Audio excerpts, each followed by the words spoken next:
Talk to me a little bit about, you were playing Santana and the Allman Brothers, you were that guitarist, and suddenly you're one of the most famous and innovative tapping guitarists, finger-style picking guitarists in the world.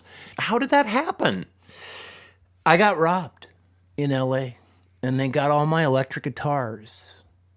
And I played a Gibson Marauder as a pre-college kid. And I sold it. That was my Allman Brothers Santana. It was like a cheap version of a Les Paul by Gibson. Not a great guitar, but it was all I had, you know. And I could get away with some Santana. I could function with it, with a wah-wah pedal especially, and a Distortion Plus, MXR, Distortion Plus. Remember those? I do. And I sold it because I was heading to LA to study guitar, to study music at the college level, and I couldn't show up with that. And a buddy of mine had an archtop Gretsch, a jazz guitar, like something that you'd see Joe Pass play. And that was kind of the program. I wasn't good at that kind of thing, but I thought, well, I'm not good at it because I'm not good enough. So I want to learn how to be good enough to play jazz and stuff, right? So that was the mentality that I had. And after I graduated, I found myself kind of living in my car in LA. And all my gear was with me in my car, and I didn't really have a job. I was couch surfing was what I was doing, and I had all my stuff in the back of I had the Volkswagen that looked like a loaf of bread. It was not the Bug. It had more room for the gear in the back. It was this wagon. It was a square back. Yep. I had all my stuff in there, and all of it got stolen. And the first gig that I had an opportunity to play, interestingly, came along just a few weeks later, and it was an acoustic gig. And it was doing Neil Young and acoustic covers of U2, and it was with my buddy Jim Scarborough, great singer-songwriter, vocalist. And we were playing up in the Burbank, like the 101 in Lancashire, if you know where that is, right by the MCA Record Tower. It was basically across the street from us. We were playing there 2 nights a week, man. I was having so much fun, and I bought this big jumbo Guild guitar.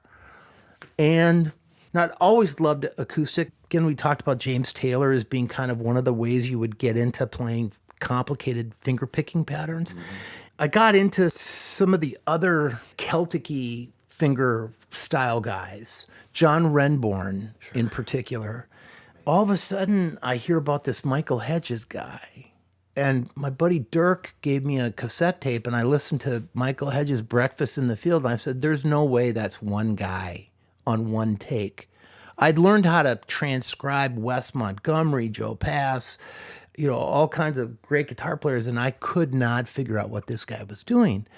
And I was still living in LA, and I came back to Minnesota because I could never get my feet under myself after that kind of a loss. And I came back, and on one of the UHF stations here in the Twin Cities, Michael Hedges was live from the Ordway, and I got to watch his fingers.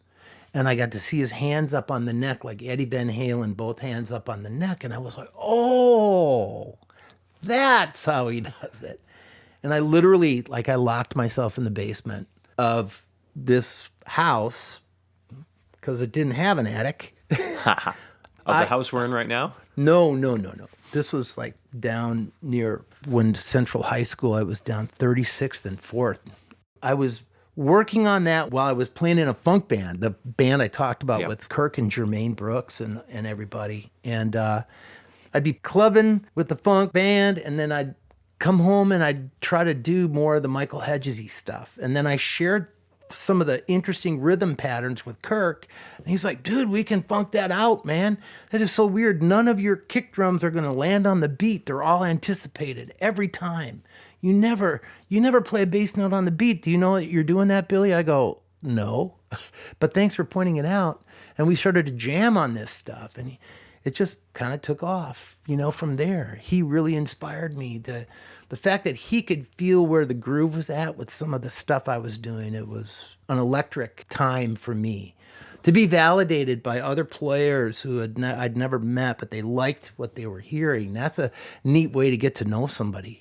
You go, Willie, I really like that song. I don't know who you are, but I love that song. Immediately, it makes you feel good. Makes me feel good that we can talk about, That's the joy of it right there, people. Absolutely. Yeah, I love it when band members tell you, I love that song, or, and you feel like you fed them a meal, Yeah, It's a good feeling. That's a great thing you just said, because I've said, if I couldn't play music, I'd be a cook.